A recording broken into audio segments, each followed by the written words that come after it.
Hey guys, welcome to the help screen, and this is how to change music cover on Instagram story.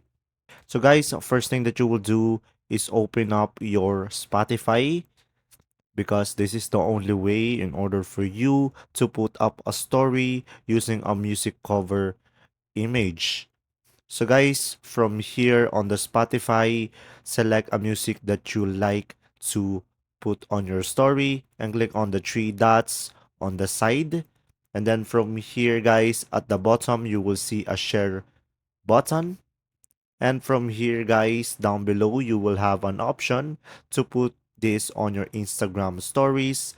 And then after that guys, you are gonna go for this icon over here at the top, and then from here, scroll down, guys, and find this icon and tap on it.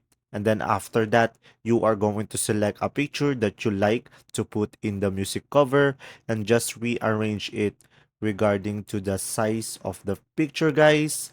And there you go, guys. That's how to change a music cover on Instagram story. If this video was helpful, please like and subscribe. And thanks for watching, guys. See ya.